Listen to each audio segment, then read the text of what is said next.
How's it going? Hello. Gosh, no, stop it. Just. Let me just I'm trying to fix it.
Ladies and gentlemen, All Saints Catholic Church in Dallas, Texas welcomes you to All Saints Coffee Chats.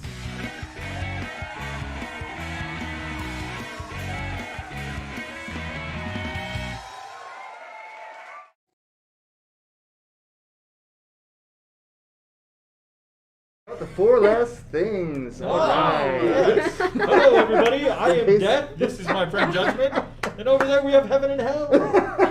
Welcome to the show. I was like, which one is which? Can I either? No, I wasn't about to label that, so that's why I said over there. Okay. Yeah. Okay, so we're not talking about the four last things. We can, I guess. I guess we could. I have the visuals to use apparently. I'm just gonna nervously Just eat the my words, breakfast. though. Yeah, just the words. Yeah. Okay. There we go. That's what that's supposed to look like. Hey, everybody. Welcome to Coffee Chat number 48. Yep. All right. That's Wow. That is a lot of coffee chats. That's another statement that's always like said in a question. Yeah. Like Yes. 48. 40. It's awfully close to 52. It is. We lost count after 4, and Yeah. now we only have 4 more until we've been doing this for an entire year. There you go. So yeah, well, big surprises coming for our 1-year episode. So stay tuned for that. You just got to watch every week until then, because it's going to build up to what's going on for that one. Big surprises for all of us. Sure. Need the context. For all of us. For all of us. Us included. Us, yeah. Precisely. So, ladies and gentlemen, we have superfan Kathryn Oefinger here with us. Hello. Today. Facebook has officially recognized me as a top fan. Nice. Yes. So if I leave a comment, it literally says top fan Kathryn Oefinger. Yeah. Congratulations. I'm gonna put it Wow. on my resume. So you'll have to comment while you're on the show to keep that Oh, that's status. true. Ah, right. Yeah. I'll just start asking myself questions. No pressure. Yes. Yeah, there you go. That's right. Because you are here, we're going to lose a good percentage of questions that are normally asked. So for Yeah. those of you watching, you're gonna have to step up your game. You gotta try Jonathan, to all if you're out be there. Yeah. top Yeah. fans. So, Top 2 fans. Yeah. So, Yeah, thanks for joining us, Kathryn. We're glad you're here. Thank you. And I'm eating breakfast, so if I get food in my teeth at any point, comment down below. Let me know. You just put the mask back on. And That's right. Yeah, Yeah, it's oh, okay, yeah, oh, it's yeah. okay. no one will ever know again if people have food in their teeth. It's perfect. Oh man. All right, so we're here. We always ask the same question to start with. You know that because you watch every week. Mhm. Do you have any saints that are really calling out to you right now? I'm usually late though, so I That's true. Oh, yeah, yeah, We wait, always- wait, we wait. always miss that part. But, oh, here, let me.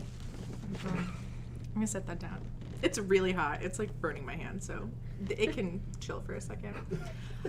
So, a saint that I was thinking about was since Divine Mercy Sunday is coming up, I was thinking of Saint Faustina because she's wonderful and I'm a big fan.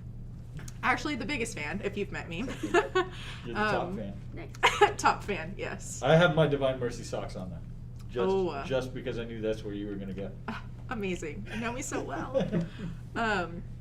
Yeah, so if you don't know, every year I make a big deal about Divine Mercy Sunday because it's my favorite. And I post about it on social media and obnoxiously will text my friends and ask my friends, hey, have you ever heard of the Divine Mercy of Jesus? Which all of them have, but it's still fun to say. Amazing. Yeah, and so part of the reason that I have such a strong connection with the Divine Mercy of Jesus is I did the Consecration to Merciful Love by Father Michael Gately. It's similar to 33 Days of Morning Glory, if anyone has heard of that. It's like a 33-day consecration focusing on the little way of Saint Therese, and part of that is focusing on the divine love of Jesus instead of divine punishment, and kind of flipping that image on its head. And so each week it follows the teachings of a different saint, and one of the weeks it follows Saint Faustina and talks about the divine mercy of Jesus. And I had once I finished the consecration, I had a big, not conversion moment, but just wild moment in my life at a conference. And so after that happened, Divine Mercy Sunday is just so close to my heart. And there are just so many nuggets of wisdom in Saint Faustina's diary that I can't even begin to go into all of them because they're so fantastic. But just her connection, and not only her connection with Jesus, but her ability to genuinely just talk to him and have conversations with him is actually insane. So read Saint Faustina's diary. That's awesome. Yeah. Yeah, that's the perfect saint for this week. You mean you wore the socks and everything? You're welcome. We got the Divine Mercy image That's over true. there next to you. Yeah. Yeah. Been waiting for 48 weeks for Just for this just week. for this. That's right. Time to shine. Yeah. Man, how about you, Paul? This week? So for Easter, the Easter Bunny brought my kids a puzzle of saints from the company Shining Light dolls, which I don't know if you guys have seen. They're little saint dolls that are that big, but they also do stickers and different things like that. So they have these stickers that they put on their website that you can purchase, the vinyl stickers that go on the laptops and all that fun stuff. So they did a puzzle based on all of these, and there's so many saints that I had never heard of on there that are really neat. But the one that I really caught my attention was Saint Bernard of Clairvaux. And the reason why is because the the sticker image that they have is him holding a little like devil looking thing in chains. And so I was like, what is that? I was like, why is this the image? So I tried doing all this research on St. Bernard and everything, and I found that like he did a lot of exorcisms. He was very popular in the early church. He had a lot to do with understanding what was going on with popes and anti-popes at the same time, and like clarifying what was good and what was not about these men, and like examining the heresies that were going on during the times and all that. And I was like, but why the little, well, in early artwork and paintings, there's always a picture of him holding a demon, like with a chain around its throat, because he drove out so many demons. Like he performed exorcisms on entire towns and cities and countries. And so I was like, oh, that's really cool. So I was really looking a lot at St. Bernard. So pretty cool guy. Yeah, shout out to Shining Light Dolls. Keep doing what you guys do. It's great stuff. Yep. That's awesome. Yeah. How about you? Thinking about St. George. You mentioned St. Bernard. His feast day is my birthday on August 20th. But St. George is my confirmation saint. So Yeah. that was a connection there that I'm going with for that today. But St. George was, I think I've talked about him before, but he was a saint in the early church as well, who was a Roman soldier who adopted the faith at some point and was able to kind of keep it hidden from his superiors for a while, but this was when the church was still being persecuted by Rome, and so he was eventually martyred for his faith. But kind of like you said with St. Bernard, there's always images of him like fighting a dragon, like with a spear from horseback, which is just like, that's cool. And there's a legend about him slaying a dragon in a town, which may or may not be true, but it's a cool image of kind of the power of the saints to kind of overcome sin, even for in the case of dragons and things. But it's I don't know, it's just always a cool image, and he's somebody I think about. So the little images of the saints on this puzzle are all over. There, some that are totally vertical, some that are totally horizontal. They all rotate all the way around. The biggest one on there though is St. George. Really? Because he's slaying the dragon. So it's him in one corner, and like Joan of Arc is the other one that's like huge because she's on horseback carrying the flag. Nice. And so it's like everything that we did to build the puzzles, 500-piece puzzle, everything we did was like mapped off of those two giants, right? And like the Holy Family's right in the center. Oh, that's awesome. As it should be, right? And so that's how we rotated everything. It was like, wait, where's George? Where's Joan? Here's the Holy Family. Go. Okay. Yeah. That's Where's awesome. this guy who I've never heard of before? Like, yeah, okay, let's figure that out. Yeah. So, Nice. That's awesome. yeah. Yeah, that's cool. How about you, Erica? I actually have two saints that I'm thinking of. Not Not to all. one up you. Literally dare one you. up in I know. Whatever. And I've repeated them so many times, but they just continue to make themselves like super present in kind of like the season of life that I'm in right now.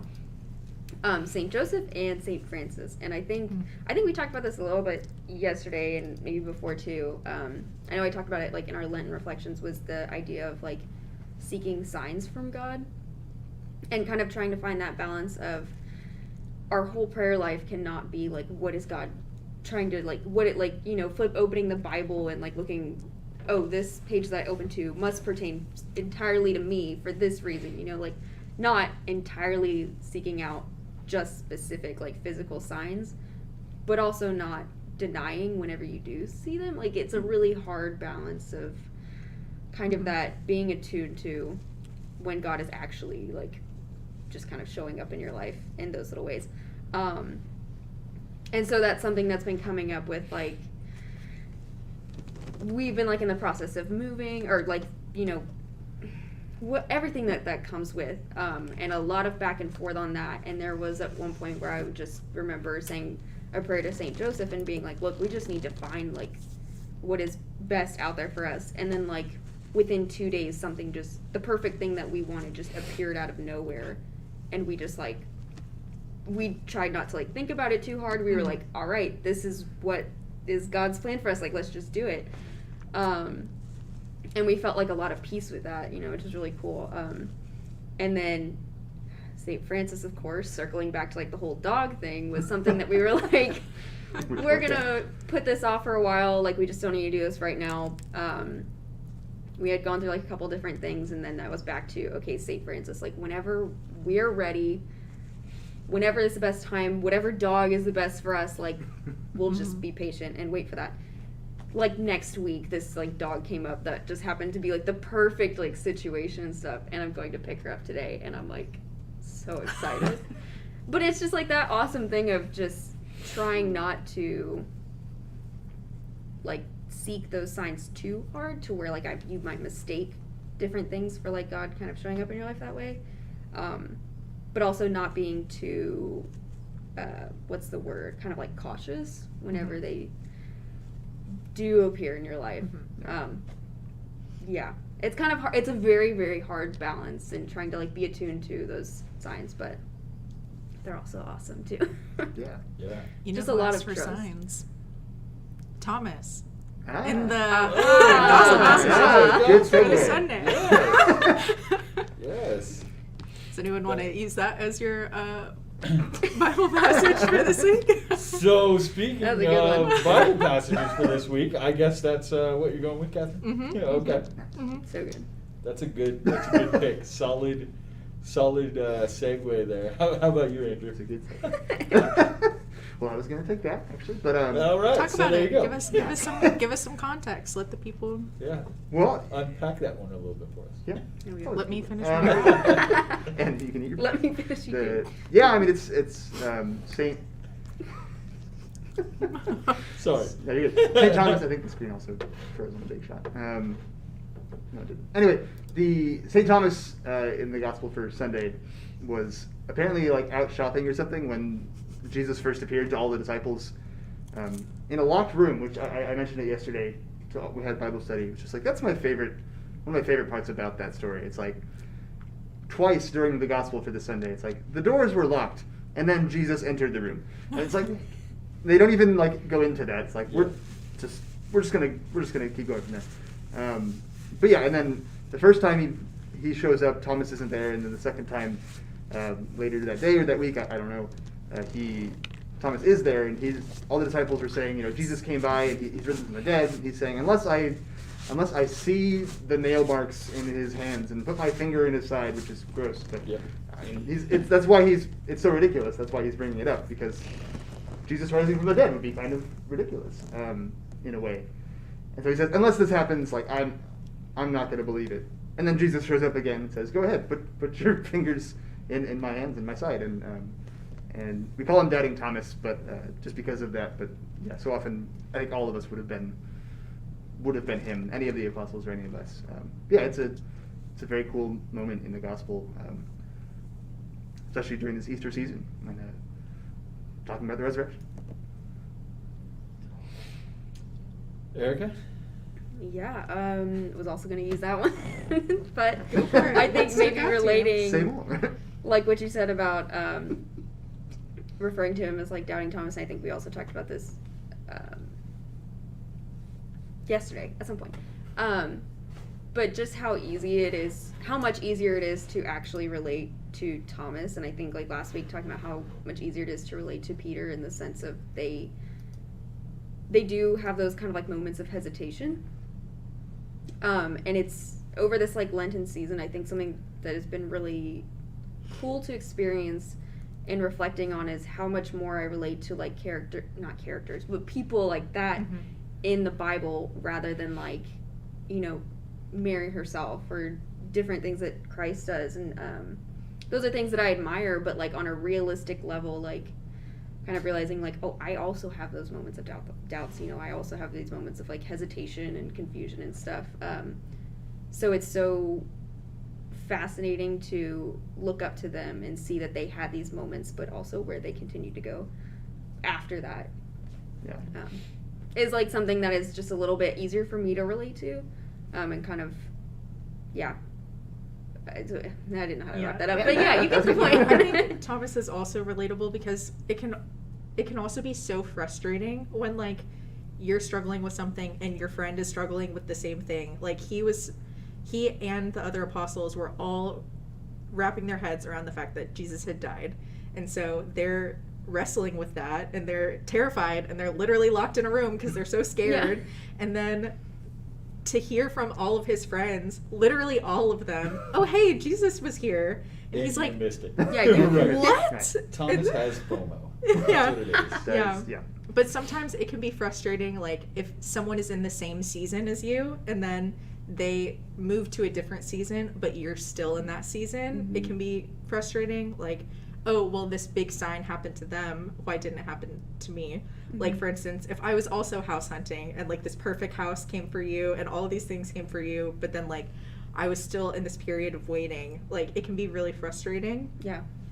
Or like a lot of college students, especially a lot of college girls struggle with like periods of singleness and like being in a Bible study, and like half of the girls are single, and then suddenly like they all get in relationships, and then it's like, well, God, what about me? You Yeah, know, stuff yeah, like yeah. that. Like a lot of my friends have wrestled with that, and actually something that was shared recently with me was this is like kind of off topic, but it was so wonderful that I'm gonna talk about it anyways.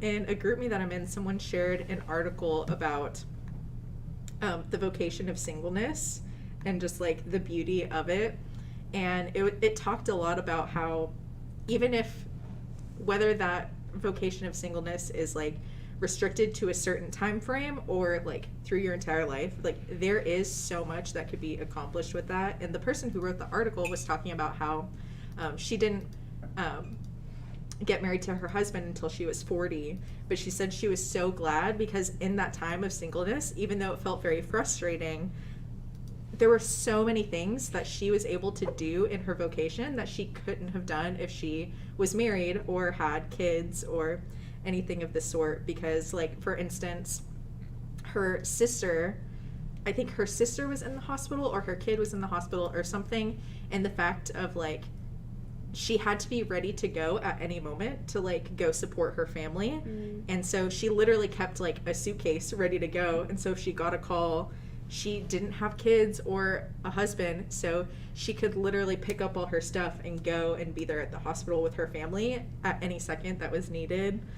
She was able to go travel for a year and like work as a missionary in another country because like she wasn't tied down again. She was able to go on like week-long silent retreats because there was no one she was leaving behind. And she was able to do all of these things. And she talks consistently about how even though she wasn't married or with kids, she was still able to live out her vocation to love. And I thought that was really beautiful. Yeah, that's really neat. I like that. Yeah. That's Okay. awesome. Yeah, we were just talking about like comparing sort of these signs. Yeah, seminary was a lot of that, especially because everybody, like you said, is in the same, in college seminary especially, like everybody's in the same boat of like, am I being called to this? And then, you know, one guy will like suddenly seems like have this revelation that like, oh yeah, I'm not called to this, I'm gonna leave. And you're like, why didn't you give me that sign? Or, you know, vice versa. But yeah, like you were saying, the rector always pointed out, like, their discernment is not your discernment. Like, no matter what's going on with them, like, you know, praise God for that. But yeah, God's got something different for you. It may be the same or it may not be. But yeah, like you said, there's always ways that we never expect that God's going to use where we are and where He puts us to for His glory, which is really pretty cool. I don't know if we got around to it, but did you have a favorite scripture verse? I did, but before we get to that, I wanted Sorry, to not to actually totally- comment on Good. what Erica was saying We about can just go like, with that. being able to relate to St. Peter and St. Thomas and different things like that. Father Paul's homily on Sunday at the 7:30 Mass was so good. But the thing that really stood out to me more than anything else is he said, if you're struggling in your relationship with Jesus Christ because you can't relate to His divinity, then relate to His humanity.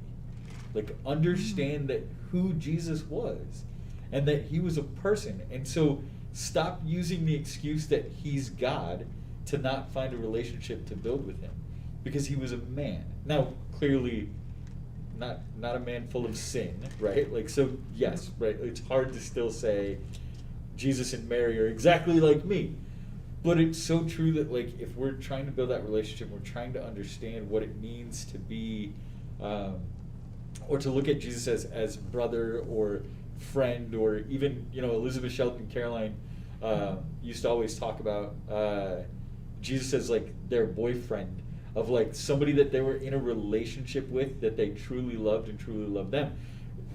You do that because of his humanity, not because of his divinity. And I thought that was, like, that was so powerful, thinking of, like, Peter and John running to the tomb, and, like, they didn't understand his divinity. Even being with him all the time, they still didn't get it. But their relationship was so strong because of his humanity. And, like, that's how we build that relationship. To answer your question, The Road to Emmaus yesterday, for the daily reading, it's my wife's absolute favorite reading.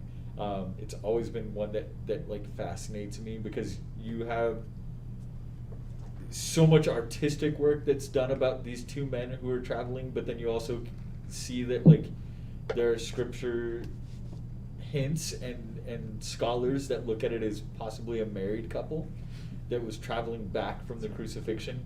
So if you look at, like, the Greek and the Hebrew translation of the name Clopas and Cleopas are the same, and so it may have been Clopas and his wife that were traveling back from the road to Emmaus. And regardless of who it is, the message is so true that, like, sometimes we don't even recognize the signs when they're right in front of us. Sometimes we don't recognize his humanity or his divinity. We don't get it. Like, we're just, and we so desperately are seeking it. And I don't think, and we talked about this yesterday with the podcast for the Bible study reflection. Thomas gets this bad rap of being the guy who doubts everything, but the reality is we all do the same thing. Like, we're 2,000 years removed from these events, and some of us still struggle to believe that any of them happened. And we talk about this. We've talked about it since you were in the high school program here. Is Peter's sin greater than our own when he denies Jesus? Because we do the same thing, but we have 2,000 years of knowledge to look back on and say, all of this really happened, but we still do the same thing. So are we worse than Peter, who we always give a bad rap to, of, like, how could you deny Jesus 3 times? You knew him this well. And it's like, don't we know him just as well? Like, I mean, we didn't walk with him for 3 years in this exact kind of journey, but I mean, what are we doing? Like, we're not any better than he was. So, and it's just, I look at the road to Emmaus and I'm like, it's right there. It's right in front of you. How did you not see it? Until it's finally like, hello, hi, take this, all of you need. Oh, now I get it. Like, what were we doing this whole time? And it's so frustrating, but you're like, that's me every day. That's me. And then I finally see it, and I'm like, oh, you were right there. So, and I love Ignatian spirituality and the idea of the examine, and, like, every day looking at my life and being like, God, you were right there all along, and I just totally missed you over and over again today. So thanks for that. So That's awesome. yeah. So I'm not sure what our next question is for Kathryn. Kathryn, tell us what is it about ministry that attracts you to want to volunteer so much with our young people? Well, first of all, the young people here are amazing, and I'm low-key obsessed with all of them. So that makes it easy to want to be here. But yeah, I would say I really got into, well, the first time I volunteered with any sort of youth ministry was in high school. I started helping out with the middle school, like, events, whatever. I don't think we had a name for it. It was just the CCD classes.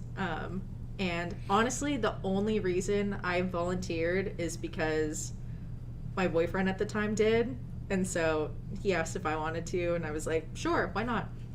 And so, but that kind of after a while, I was like, wait, I really like this, though. I like being able to relate to the kids. I like being able to share things with them. Yeah, so I liked that. And then whenever I got into college, I realized that I really liked staffing retreats. Because I had never really been on retreats in high school. Like, I went on my confirmation retreat and I think one other retreat, and that was it. And then meanwhile, I got to college, and it was like I usually went on or staffed a minimum of like 1 or 2 a semester, just because I couldn't get enough of them because I love them so much and they had so much power. And part of why they had so much power to me is because it was like time that I was forcing to set aside each week, or ministry, not retreats each week. That would be a lot. But yeah, part of why I like having somewhere to go and something to help with is that it like keeps me accountable in the fact that like, okay, this is in my schedule. Like each Sunday I know that I'm going to volunteer at All Saints. And also it keeps me accountable because I can't tell a bunch of high school kids to have a relationship with Jesus if I don't have one. And so it keeps me accountable of like, if I'm asking them about their prayer life, if they spin it on me and they say, well, how's your prayer life lately? And I say, what prayer life? That's a big yikes. Yeah. And so I liked the accountability it gave me and also the responsibility that it gave me of the fact that once I come once, like someone is going to be looking for me to come back next week. And that's something that I never had growing up. My middle school-ish time in CCD was like a big transition period for my church. And so it was like a lot of the volunteers. It was like my 6th grade year. We had an awesome core team and it was all these high school students and they were great. And then slowly they all kind of got busy and some of them stopped coming as much. And then the next year they all graduated and no one took their place. And so it was just like a couple parents like trying to help out. But like we never had small groups. There just weren't enough volunteers. It was probably like 2 or 3 teachers over like 50, 60 kids. And so you can't have small groups with that. And so it's hard because I didn't really form a relationship with any of the adults. And I wasn't like super comfortable going to them for anything. And it's like my parents and I didn't have many conversations about faith. Like we went to church together every Sunday, but we didn't just like naturally have conversations about our prayer lives or anything like that. And so it was a big transition when I got here and people are having small groups and like openly talking about their faith and like challenging each other and keeping each other responsible. And so once I had that, even for like 1 or 2 weeks, I was like, oh, I have to keep coming back. Because like I want to be that person for these kids that I wanted when I was in high school. But also, I just want to be there for the kids because I learn so much from them every single week. So yeah. I always measured the success of core members based on how kids responded when they weren't there. Mm-hmm. And I think that I think it's a testament of the quality of the person, because if they're not there, they're like, when are they going to get here? Why aren't they here this week? Mm-hmm. Where are they?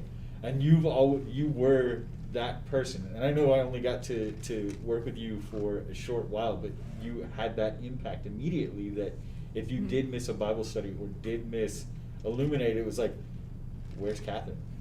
Is she going to be here next week? Is she going to be there on Wednesday? And it's like, calm down. Like, I'm sure she will be. Like, relax. They have lives outside of you guys, which I know is not something that's allowed.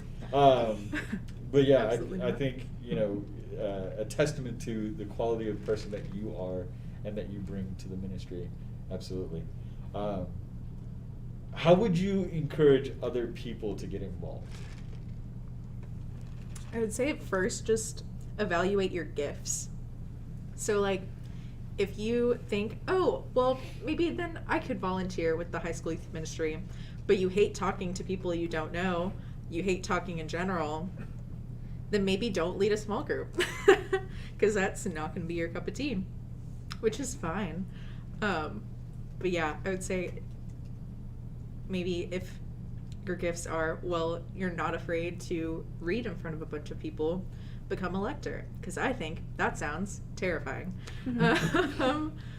Or there are so many things, like whenever they give, what's the like brochure thing that they give once a year, the Stewardship. Yeah, that's like such an easy reference point, because you can look at all of the different organizations offered and different things that you can get involved in, and you can just like pick one.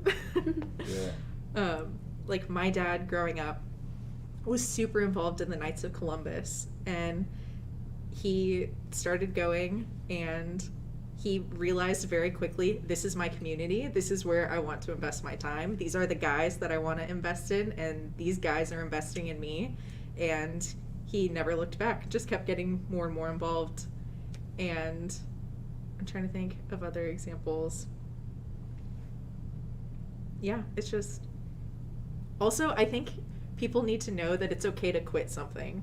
Like if it's not working for you, if you don't feel like you're growing or you're contributing and you feel like your gifts would be better off somewhere else, like it's fine to move. Yeah. Like it's totally fine. Yeah. It'll be better for everyone. Right. I think it's so important to like self-evaluate. I think Yeah. that's something that's kind of a lost art for a lot of people, that like they don't want to be honest with themselves of like, this is my gift to be able to do this, or this is not my gift to be able to do this. And I always look at volunteerism as how, here at the church, how do you want to be a model of Christ to other people? Mm-hmm. If you want to complain that the younger generation is a mess and the whole world's going to fall apart if they're left in charge of things, come volunteer.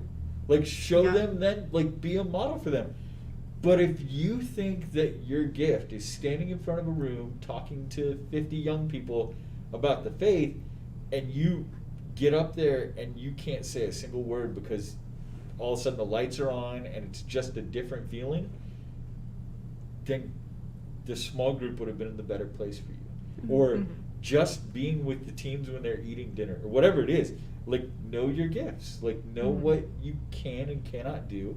Like, if somebody walked into the room right now and said, I need you to organize something that's going to happen a year from now, I would just be like, cool, that's Andrew or Chelsea or Erica. If somebody walked in the room and said, we have 20 minutes to put on something that's going to last 4 hours, it's like, I'm in.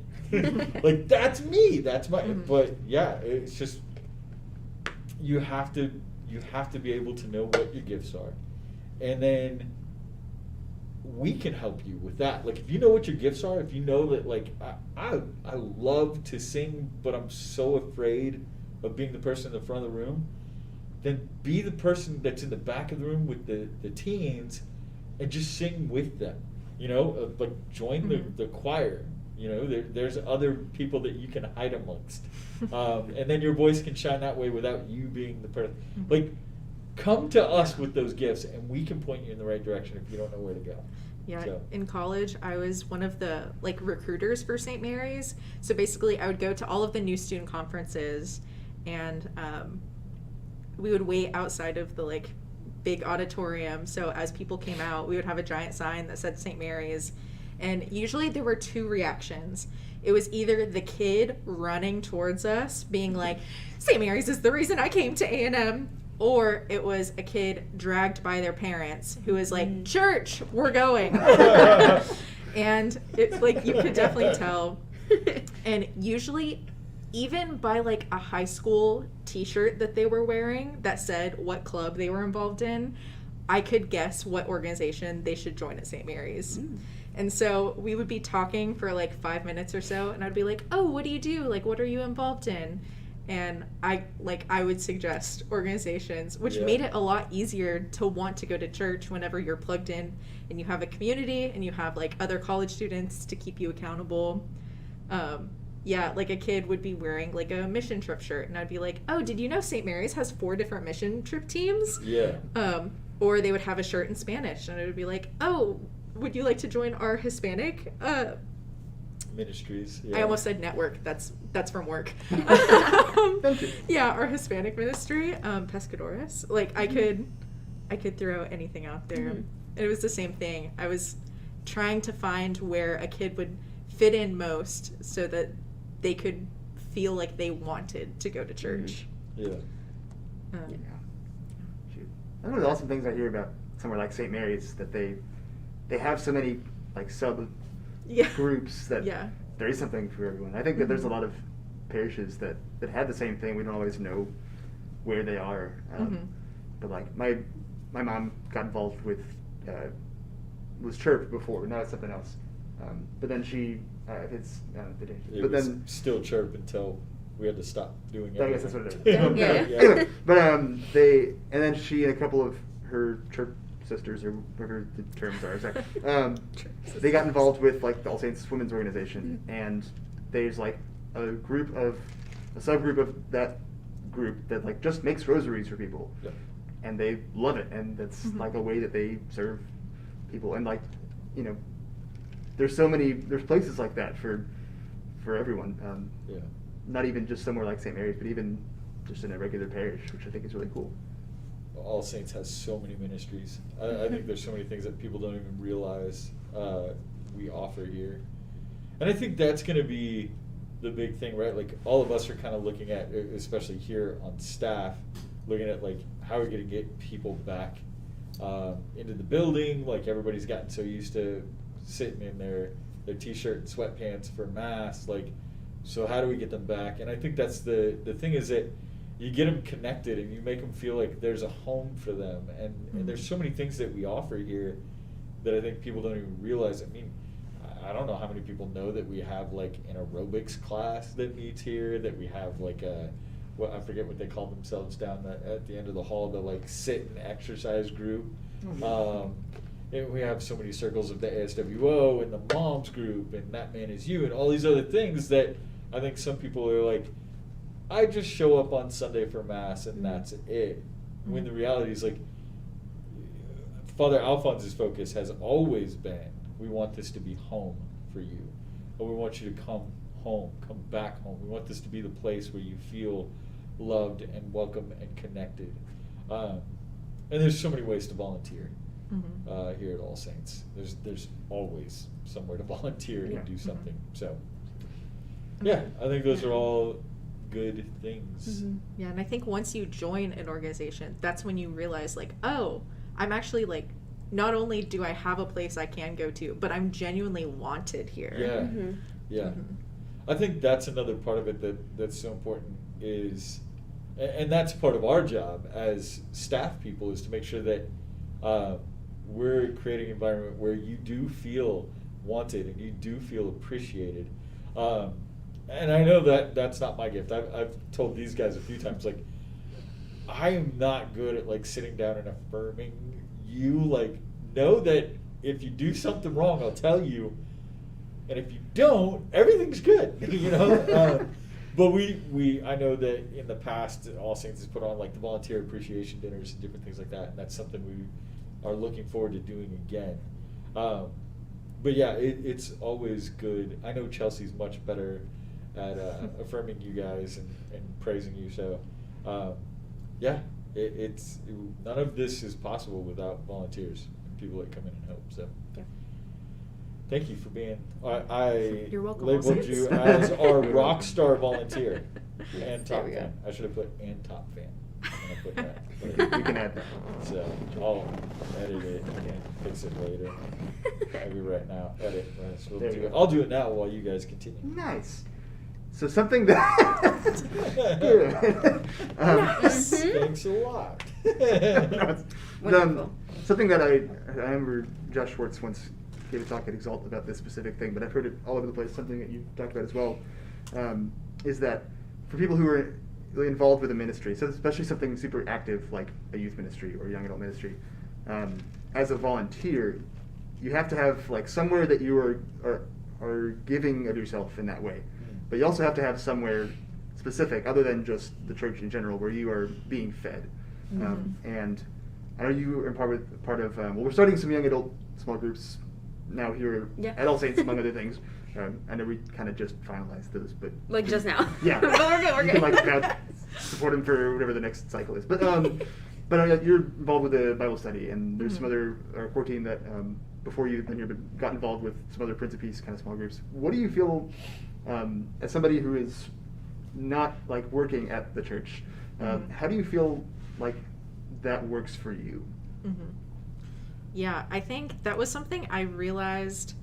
Well, so for my job, like how much I work fluctuates depending on the time of year, and because like December, January, I work a lot. That's just part of working for Deloitte. Like I know it comes with the territory. Anyone who works for Big Four accounting will tell you. But because of that, I had to like. Usually, I end up like quitting everything I'm in because I just don't have time. But luckily with like Illuminate being on Sunday nights, I know I'm always going to be free on a Sunday night. And so there are things like that I know I can stay involved in and it'll be fine. But there got to a point, I don't remember exactly when, but it got to a point where I was like, wow, I'm not being fed like at all. Like my cup is running dry. Like something's not working out. And so something that I joined was something that I'm also just like very passionate about in general is like women's community. I just think it's so important. Like I've been in Bible studies. Actually, the last Bible study I was in, our Bible study leader had a baby, so we're on a hiatus. But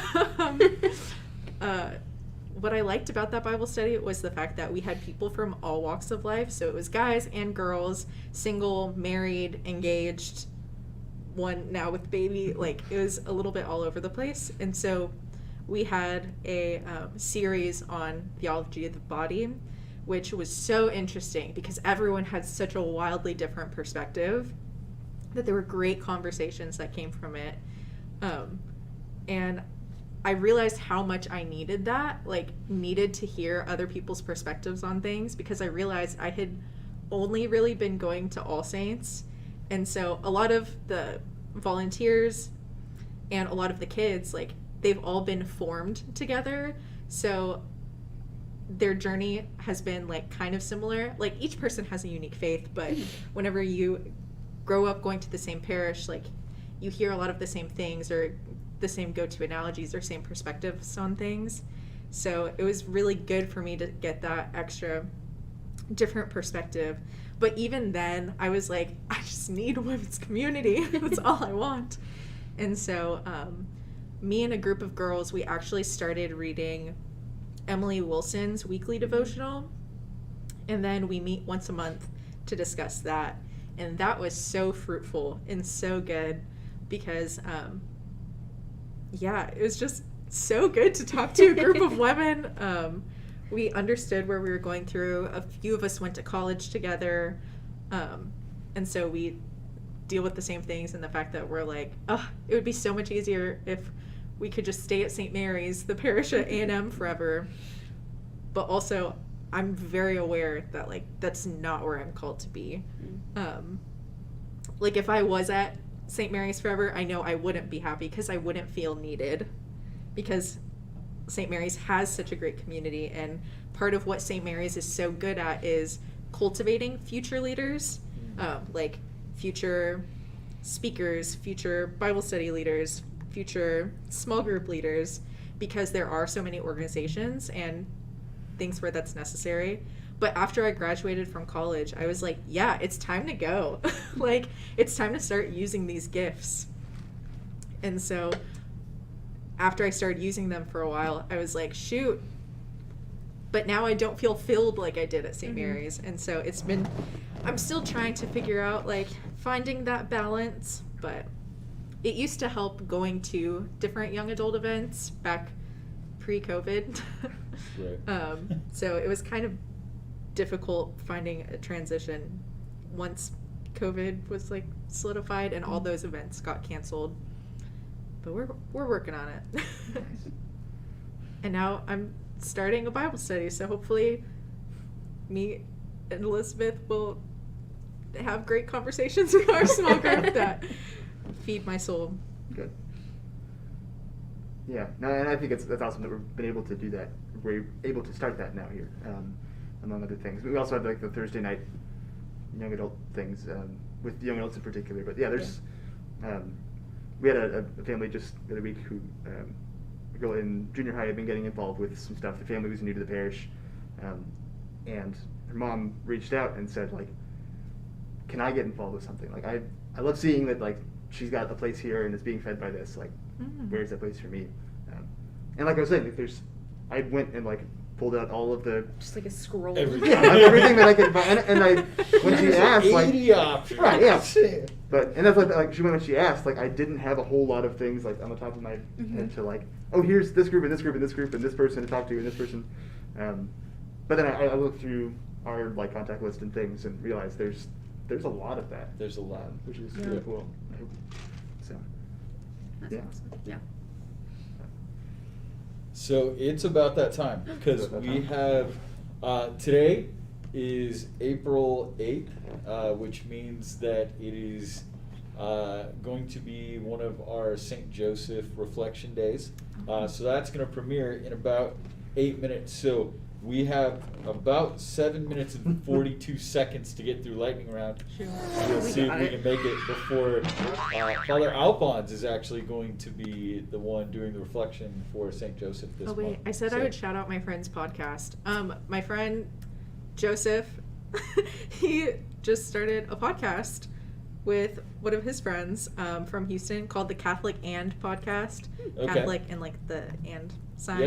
Yeah. And they have guest speakers every week about different things, and their tagline is like interviewing future saints. Oh, great. That's cool. Yeah, and so each person is like totally different. There's like people that work for the church and like social media stuff. There's people who are into theater. There are people who are into like are in pre-med. Like everyone's all over the place. And I'm eventually, I don't know when, but eventually I'm going to be a guest. Nice. So yeah, check it out. That's awesome. All right. So, top fan, super fan, rock star volunteer, Kathryn, and celebrity podcast guest.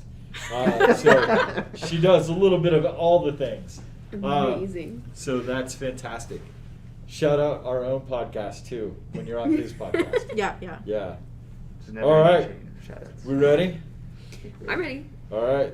I'm Wait, ready. what order? We'll go Kathryn, Andrew, myself, and then you. Got I'm it. ready. Here we go. There. Okay. I use this one actually. Would you rather have Chick-fil-A breakfast or Starbucks breakfast? Chick-fil-A. That's you eating it. I'm gonna go Chick-fil-A too. Chick-fil-A. Chick-fil-A. I was 3 minutes late this morning. They sold out. They're sold stingy out on of that. breakfast. Would you rather be followed wherever you go by 8 ducklings or have butterflies constantly circling your head? Followed by ducklings. That's the cutest thing I've ever heard. Yeah, I'm gonna go with the ducklings. I want a crown of butterflies. That would be awesome. I feel like it'd be like, Woo! Yeah. No, I want to be a mama duck all day. probably butterflies. I think I might accidentally step on ducklings. That would be the worst Also that. thing. Yeah, exciting. Also that. Would you rather have to waddle like a duck everywhere you go, or Yes. hop like a bunny? everywhere Waddle, 100%. Well, yeah, you got the ducklings following. Exactly. True. It Yeah, only that makes sense. In that It case, only yeah, makes sense. definitely waddle like a duck. Yep, Yeah. I'm hopping like a bunny. Absolutely. The butterflies are gonna get dizzy after. That's okay. So will I. I think I would want to waddle like a duck, but don't quote me on that. When would that? You just did. On the internet. God dang it. Anyways, would you The whole world can quote you on that now. would you rather spend a day planting vegetables in a garden or hiking in the woods? Neither. I guess go hiking. Yeah, I'll go hiking. Hiking. I think a garden. Cool. You think? Maybe. Maybe. Can we I'm quote gonna you on answer that? everything before Don't the quote. Well, you question. can quote me on that one. It I'm includes a okay with question that. mark, It's so. a gentle question. Would you rather be a squirrel for a day or a frog for a day? Squirrel. I'm terrified of frogs. I think this is where it came up last time. So I'm Oh, gonna yeah, say yeah. frog again. Yeah. Yeah, I'd absolutely be a squirrel. I feel like that would be so much fun. Okay, would you rather have the... Oh, wait, I didn't even say it. Did you go? Yeah, I said frog. Oh, okay. Wait, I'm zoned out. Wait, which one? Frog, squirrel, come on. You're the only one who saw the questions ahead of time. There's no reason this should be this difficult for you. Come on. Squirrel. I would want to be a squirrel. They're so fast. And they can just... Yeah, okay. Would you... All right. So fast. We are almost out of time. Would you have the ability to... I think I did this one too. Would you rather have the ability to decide when it'll rain or when flowers will grow? Like, would When you- it'll rain. Rain. Rain or flowers blooming? Yeah, brain would be helpful. Basically the Flowers would movie be cool. Weathering with You. You're gonna need the rain to make the flowers bloom, so I'm gonna go rain. I think flowers. Actually. Every answer has been in the form of a question. I That's think it. flowers. It all depends. Exactly. On what? No, it's great. Would you rather have feathers like a bird all over your body or bunny ears at a cocktail? Well, clearly feathers, ducklings. Oh, you're You've so gone right. down this You're path. so right, Yeah, feathers. you can't run it out. Yeah. I'm too far down. Yeah, clearly I'm a bunny. So, Bunny ears and hopping, amazing. yeah. You just are a rabbit. I am a rabbit. I'm a rabbit squirrel. Yes. Oh. Not a rabid Yeah, that's worse. squirrel. Don't do that. Don't want to do a rabid squirrel. Yeah. Not about it. Rabies is a Not bad that one. idea. Yep. So would you rather eat 100 black jelly beans or 10 green carrots? Like, not ready carrots. That's what I mean. Okay. Not like moldy carrots. Do they? I don't know Like- if they do that. Are the jelly beans also bad? I mean, Yeah, they're, black jelly they're, beans they're are- black jelly beans, so yes. Like licorice, or are they just like that? Yeah, like black Yeah, they're licorice the jelly black beans. Okay. licorice ones. Yeah. Probably the jelly beans. Yeah. Yes. Jelly beans as well. I would definitely eat the carrots and say, "What's up, Doc?" Over and over Okay. again. 'Cause I'm you're already the a bunny. bunny! I'm That already a makes bunny. sense. That makes That sense. makes more sense. No, I'm Amazing. going all in on this There one. you go. I say carrots. I cannot stand black licorice. Yeah, I don't know no, who invented Fair enough. that. Would you rather have to carry around an open umbrella all day, every day, or wear bright red rain boots all the time? Ooh, Mm. well, I decide when it rains. It's true. Ah. You decide when it rains. Rain boots. I can make them cute. Yeah. I bet. That's what I was gonna say. Yeah, that's exactly what I was going to say too. Rain boots, because I can make them cute. Yeah. Yes. Yeah. I'll go with the umbrella Okay. for the same reason. I'm still sticking with rain boots. I think umbrella. Just like, don't talk to me. Okay, It would also you blocks the rather sun. raise baby chicks or baby bunnies? Chicks, because they would go so cute with my little ducklings. Yeah, this is a pretty Oh. consistent set of questions. Yeah, Like- this is very, very Easter bunny at Wow. Walmart. So I'm gonna go with the rabbits, of course, Yeah, I'll do that. as Papa Bunny with my red boots. Never call yourself that. Never ever say that again. we can edit this later, right? Yeah. That's what- Take the entire lightning the round record. out. Is that it? I'm gonna say chicks, and that's it. Oh, all right. We did it in 5 Under minutes, 6 minutes. 58 Cool. seconds of pure torture. All right. Thank you, everybody, for watching. It is time. So we got to get out of here because the internet's going to kick us off anyway. Happy Year of St. Joseph. Yay. Yeah. Thanks for joining us, guys. We're excited to have you. Thank you for having me. Yeah. And we will see y'all next week. Yeah. Bye, guys.